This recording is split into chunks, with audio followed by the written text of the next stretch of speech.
Ben ritrovati in questa terza e ultima parte di Friuli in diretta, e dunque ve l'avevo annunciato, ospite con noi Gabriele Menis, fotografo professionista, fotogiornalista, inconosciuto ormai a livello nazionale e internazionale, in primis come cacciatore di aurore boreali, ma insomma è riduttivo perché ovviamente ti sei occupato di tanti fronti dal punto di vista del fotogiornalismo, sportivo, di cronaca e anche di viaggi naturalistici che tu organizzi. Ma procediamo con ordine e visto che sei rientrato da poco da uno dei tuoi viaggi in Lapponia, abbiamo anche delle bellissime immagini, ti chiedo un po' di riaggiornarci su questa tua attività, per cui sei noto ovviamente a livello internazionale. Friulano, classe 1983, 40 anni, e quindi insomma cosa ti ha portato a intraprendere questo percorso per cui ti sei fatto ovviamente questa grande competenza? Beh, allora intanto buongiorno a tutti. Allora, io ho iniziato, come appunto ben dicevi, facendo fotogiornalismo nei primi anni. Dopo quasi una decina d'anni, ho iniziato questo percorso un po' alternativo, diciamo, seguendo dei temi, diciamo, naturalistici, outdoor e di viaggio che mi interessavano particolarmente. Infatti da più di 10 anni frequento la Lapponia d'inverno. La prima volta è stata nel 2013. E da quella volta gradualmente poi siamo accompagnati un po' le persone che volevano osservare e fotografare questo fenomeno, quindi passando gran parte dell'inverno da quelle parti, quindi a latitudini molto nord, parliamo di 200-300 km a nord del circolo polare artico, dove si può osservare questo fenomeno notturno che diciamo è causato dal sole, quindi dall'interazione tra le particelle. Stiamo vedendo alcune delle immagini che hai scattato, abbiamo veramente bellissime fotografie e video che ci hai insomma, inviato e condiviso. Ti prego. Sì, quindi ecco, queste particelle interagiscono con il campo magnetico terrestre, con l'atmosfera quindi che abbiamo sopra le nostre teste, sollecitando appunto le varie componenti, quindi l'ossigeno, l'azoto e l'idrogeno, formano questi colori, questi spettri caratteristici. Quindi un fenomeno che ovviamente va, diciamo, cacciato nel vero senso della parola, in quanto non sappiamo mai gli orari o comunque quando si può appunto manifestare. Bisogna andare in dei luoghi bui, bisogna appunto avere una visuale libera il più possibile dell'orizzonte, quindi diciamo a 360 gradi, avere pazienza e anche avere un po' di diciamo, motivazione nel voler appunto vederlo e fotografarlo, in quanto diciamo, è bravo a nascondersi. Quindi... Vale sempre la pena, ma quanta pazienza ci vuole, Gabriele? Sì, lunghe notti di attesa anche, quindi sì, diciamo, ci vuole un po' di determinazione, ma essendo nei posti giusti, ecco, la probabilità comunque è molto alta. Lapponia finlandese, gli ultimi viaggi sì. tra febbraio e marzo. Sì. E com'è andata, insomma, quest'ultima edizione, chiamiamola così, di questa caccia? Ma allora ero appunto 300 km a nord del circolo polare artico, quindi parliamo appunto di Lapponia finlandese, non lontano dal confine con la Norvegia, e quest'anno è stato diciamo, un buon anno, un buon inverno, in quanto il meteo è stato diciamo, dalla nostra parte, in quanto è stato per lo più sereno, comunque buono, e l'attività solare anche sta andando diciamo, a livelli molto alti perché siamo vicini al picco solare, quindi il massimo che avviene ogni 11 anni.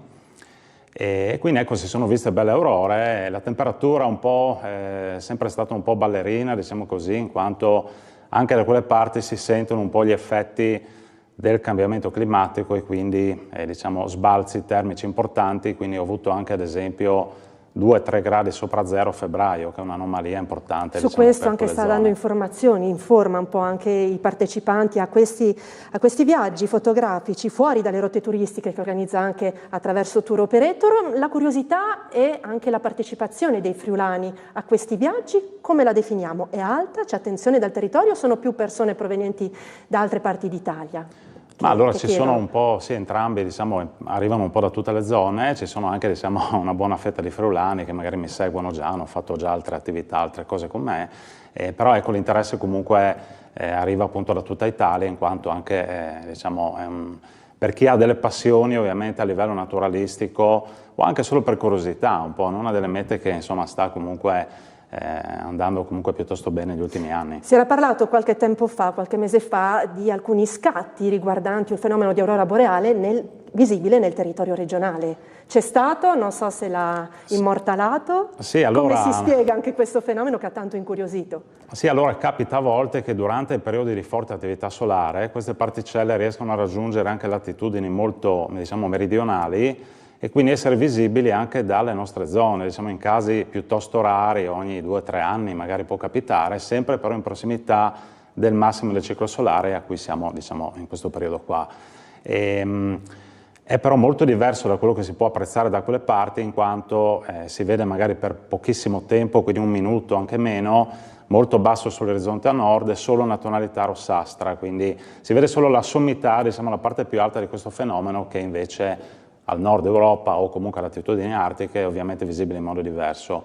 Si è visto a novembre dalla zona diciamo da tutto il Friuli, però in zone diciamo buie la situazione era ottimale. Io non l'ho vista perché diciamo che ne vedo già, penso di averne viste migliaia in questi 10 anni, quindi... La prima volta però non si scorda mai, neanche sì, con l'aurora infatti, boreale, vero? Le infatti. chiedo, insomma, non so, penso che si possa aggiungere anche alle lacrime, insomma una commozione deve essere un fenomeno così, io non l'ho mai visto appunto, spero di vederlo a breve, ma senza parole lascia. Sì, infatti la prima volta, penso di ricordarla per sempre, io dico un fenomeno quasi mistico che diciamo incute anche no, a livello emotivo molto importante, diciamo, quindi io vedo anche, è capitato anche a me la prima volta, però vedo nelle persone poi che partecipano diciamo, a questi viaggi, la vedono quindi per la prima volta, che anche si mette anche a piangere qualcuno, quindi insomma è una cosa comunque diciamo a livello emotivo molto forte, molto potente. Lei è presidente dell'associazione Outdoor Reporters, che organizza diversi viaggi proprio all'aria aperta, a stretto contatto con la natura, e alcune di queste iniziative riguardano anche gli avvistamenti di orsi bruno, questo in particolare nel territorio sloveno. Lei ha anche un proprio spazio, una propria area, un capanno di osservazione, ha immortalato diversi di questi plantigradi, su cui si sta molto discutendo anche negli ultimi tempi, ma lei accompagna appunto in sicurezza alla scoperta di questi orsi e desidera rilanciare anche un messaggio di convivenza rispetto alla loro presenza, insomma, su cui tanto si parla, che preoccupa a volte molte popolazioni, molti abitanti.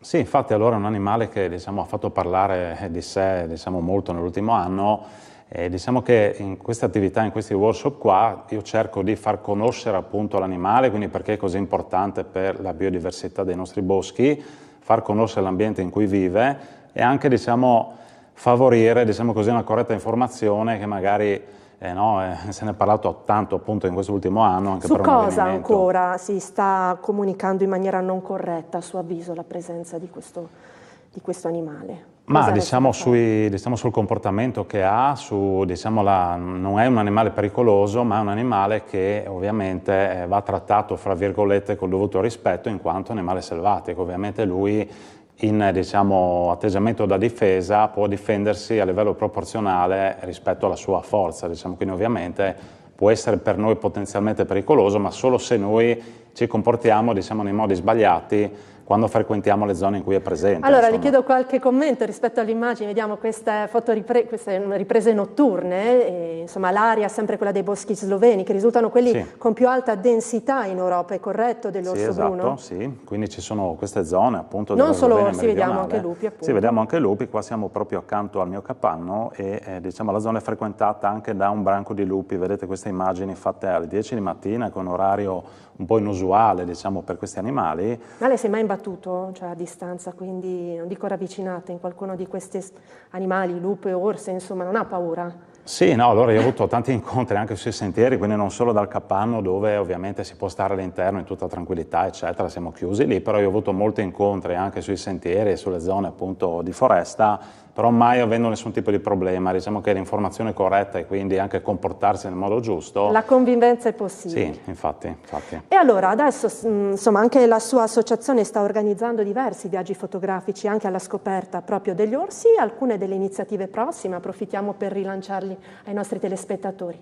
Sì, allora adesso da aprile, appunto ormai siamo quasi nel mese di aprile, si partirà con queste attività, con questi workshop fotografici e naturalistici dedicati a tutti, non solo a chi diciamo fotografa, quindi anche una scoperta proprio naturalistica e ambientale, fra virgolette, nelle zone dove questi animali vivono, quindi si va nelle zone appunto con più alta densità di orsi d'Europa, la Slovenia meridionale, si fanno attività di osservazione, appunto fotografia da capanno, ma anche di ad esempio spiegazioni sulle fototrappole. Prima c'erano alcuni video anche scattati, ripresi appunto con questi strumenti, ma anche facciamo riconoscimento delle tracce, andiamo a vedere una vecchia tana di letargo, facciamo la bioacustica la sera, che è uno dei metodi di monitoraggio di determinati animali, che siano rapaci notturni o canidi, quindi è proprio una full immersion vera e propria in queste zone che dal punto di vista naturalistico sono secondo me molto importanti. Vediamo anche il suo sito attraverso il quale è possibile appunto poi anche vedere altri materiali, insomma vedere quelle che sono le prossime iniziative, ha diversi anche spazi social.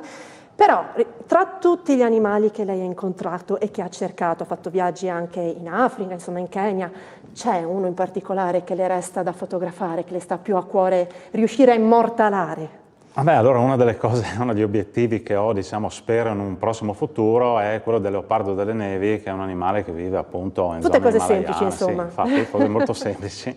E questa è una cosa che spero di poi concretizzare diciamo, nel prossimo futuro. Non è un animale facile, ovviamente, bisogna fare delle vere e proprie spedizioni per riuscire, diciamo, ad avvistarlo, e quindi è una delle cose che spero di riuscire a organizzare e proprio vivere, diciamo, nel prossimo futuro. Abbiamo ancora 1 o 2 minuti, mi piacerebbe commentare con lei anche questa professione di fotogiornalista, fotoreporter, a me piace chiamarla anche fotogiornalista visto che è iscritto anche all'ordine, che un po' come insomma, le specie in via di estinzione, è una professione non semplice da realizzare a livello anche di tematiche ambientali. Dunque, quanta attenzione si sta sviluppando anche attraverso il fotogiornalismo, in primis in Italia? Vede che c'è un miglioramento in tal senso di coinvolgimento di fotoreporter? Oppure si sta un po' perdendo questa attenzione anche nelle immagini di qualità, nel coinvolgimento di specialisti, appunto? Sì, diciamo che un tempo, quando ho iniziato io appunto l'attività, quindi sono ormai quasi 20 anni, era appunto una situazione molto diversa. Adesso è un lavoro un po' più diciamo di nicchia, più forse specializzato, nel senso che magari chi continua comunque a lavorare in questo ambito tende a specializzarsi, magari non un tuttofare, diciamo, no, su molti temi, molte tematiche appunto, ma specializzandosi su determinati settori. Quindi anche quello naturale o comunque legato appunto diciamo, all'informazione sui temi ambientali reputo sia comunque particolarmente importante e merita di, diciamo, approfondimenti forse sempre più, ecco, mirati, diciamo. Bene, grazie allora Gabriele Menis, buon futuro allora anche per Grazie. I prossimi progetti. Io mi ricollego a lei anche all'aspetto sportivo, perché insomma fotoreporter anche di sport, è venuto anche qui allo stadio in passato più volte. Mi riaggancio proprio per rilanciare adesso, salutandolo, un servizio sull'Udinese, innanzitutto sull'Udinese che appunto si prepara contro il Sassuolo. Allora andiamo a vedere il servizio e grazie Gabriele, contiamo di riaverla con ulteriori immagini, insomma, nei prossimi mesi. Grazie. Grazie.